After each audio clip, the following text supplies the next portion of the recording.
आपने चार्ट पर एक कैंडलस्टिक पैटर्न देखा और रैंडमली ट्रेड में कूद गए, लेकिन आपको वही कैंडलस्टिक पैटर्न लॉस दे जाता है और आप कहते हैं कैंडलस्टिक पैटर्न फालतू होते हैं। लेकिन मैं आपको बता दूं कैंडलस्टिक पैटर्न फालतू नहीं होते। जिस जगह पर आप कैंडलस्टिक पैटर्न को ट्रेड कर रहे हो वो फालतू हो सकती है और शायद इसीलिए जब आप कैंडलस्टिक को ट्रेड करते हो तो आपको लॉस उठाना पड़ता है। आज इसी चार्ट पर मैं आपको वही लैंग्वेज समझाने वाला हूं जो स्मार्ट ट्रेडर्स पढ़ते हैं, कैंडलस्टिक लैंग्वेज। और अगर आप इस वीडियो को एंड तक ध्यान से देख लेते हो तो मैं कॉन्फिडेंस के साथ कह सकता हूं कि अगली बार जब आप चार्ट खोलोगे तो कैंडल्स आपको रैंडम नहीं लगेंगी। लेकिन उससे पहले एक बात क्लियर कर लो, ये वीडियो सिर्फ पैटर्न्स याद करने के लिए नहीं है, ये वीडियो आपकी थिंकिंग बदलने के लिए है। क्योंकि पैटर्न्स सबको दिखते हैं लेकिन प्रॉफिट सिर्फ उन्हें मिलता है जो कंटेक्स्ट समझते हैं, और कंटेक्स्ट का मतलब है ट्रेंड और लोकेशन। यही दो चीजें हैं जो एवरेज ट्रेडर और कंसिस्टेंटली प्रॉफिटेबल ट्रेडर के बीच फर्क बनाती है। अब बेसिक्स से शुरू करते हैं। ये जो आप चार्ट पर देख रहे हो इसे कैंडल कहते हैं। कैंडल का बॉडी बताता है कि प्राइस कहां ओपन हुआ और कहां क्लोज हुआ, और ऊपर नीचे जो थिन लाइंस होती हैं उन्हें विक या शैडो कहते हैं, जो हाई और लो दिखाती हैं। एक सिंगल कैंडल अपने आप में कुछ खास नहीं होती, कैंडलस्टिक पैटर्न से ज्यादा इंपॉर्टेंट होता है कैंडलस्टिक पैटर्न की लोकेशन। पैटर्न क्या बना है उससे ज्यादा इंपॉर्टेंट यह है कि वो कहां बना है। अगर आप इस बात को सीरियसली समझ गए तो आप ऑटोमेटिक तरीके से 60 से 70% यूजलेस ट्रेड से बच जाओगे। अब पहला पैटर्न देखते हैं, डोजी।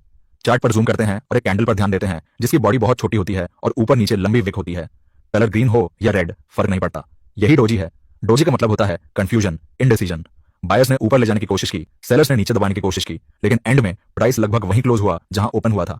मार्केट कुछ देर के लिए रुक गई है और सोच रही है कि नेक्स्ट मूव किस साइड लेना है। यहीं पर ज्यादातर बिगिनर्स पैसा गंवाते हैं क्योंकि वो डोजी देखते ही एक्साइटेड हो जाते हैं और बिना सोचे समझे एंट्री ले लेते हैं।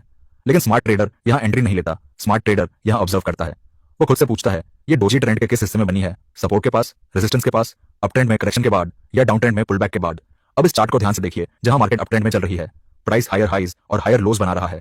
अब एक जगह आती है जहां प्राइस थोड़ा नीचे आता है, करेक्शन करता है और एक हायर लो बनाता है। इसी एरिया में अगर डोजी बन जाए तो इसका मतलब कुछ बहुत इंटरेस्टिंग हो रहा है। बायर्स ने मार्केट को ऊपर पुश किया, सेलर्स ने नीचे लाने की कोशिश की, लेकिन सेलर्स फेल हो गए। मार्केट कुछ देर के लिए रुकी, जैसे सांस ले रही हो। अब यहाँ सस्पेंस शुरू होता है, क्योंकि अगर अगले 3 या 4 कैंडल्स के अंदर डोजी का हाई टूट जाता है तो मार्केट अक्सर तेजी से ऊपर मूव करती है, और अगर हाई नहीं टूटता तो पैटर्न फेल हो जाता है। यही पैशन आपका सबसे बड़ा हथियार बनता है।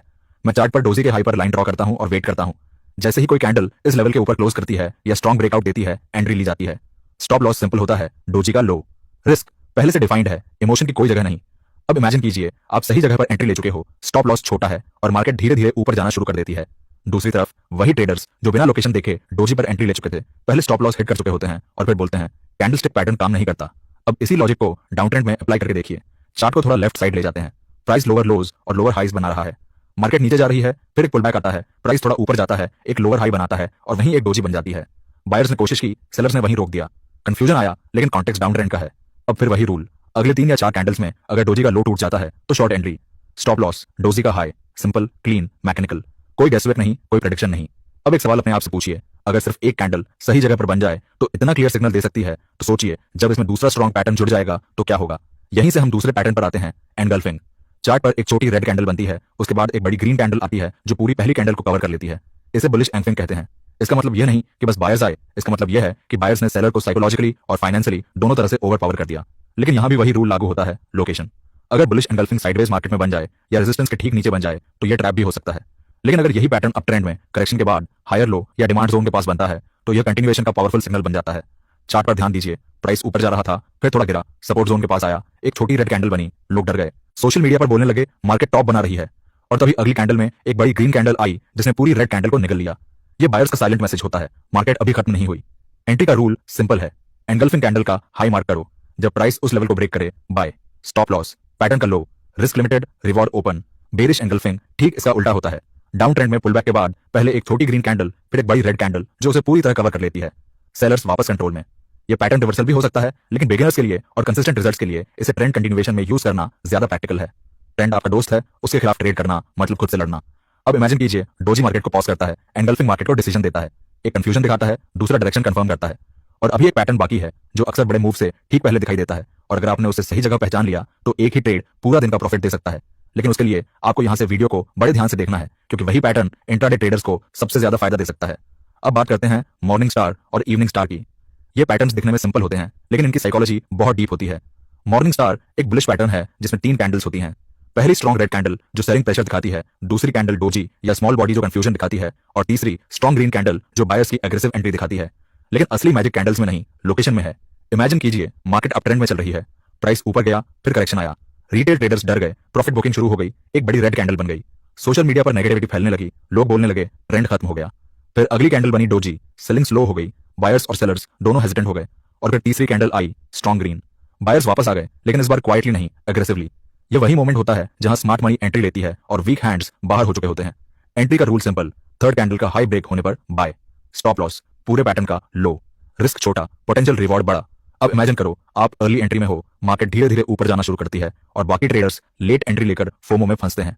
यही डिफरेंस बनता है स्मार्ट ट्रेडर और इमोशनल ट्रेडर के बीच। इवनिंग स्टार ठीक इसका उल्टा होता है। डाउन ट्रेंड में पुलबैक के बाद पहले स्ट्रॉन्ग ग्रीन कैंडल, बायर्स खुश, फिर डोजी, कंफ्यूजन और फिर strong red candle, sellers back in control.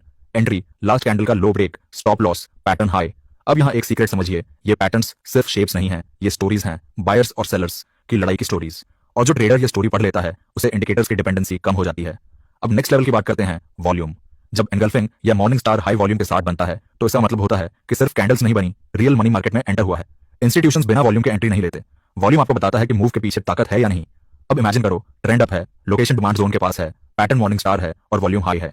ये कॉम्बिनेशन रेयर होता है, लेकिन जब आता है तो प्रोबेबिलिटी आपके फेवर में हेविली शिफ्ट हो जाती है। और यही ट्रेडिंग का असली मतलब है, प्रेडिक्शन नहीं, प्रोबेबिलिटी। आप ये नहीं कहते कि मार्केट 100% यहीं से ऊपर जाएगी, आप कहते हो यहां से ऊपर जाने के चांसेस ज्यादा हैं, बस इतना ही।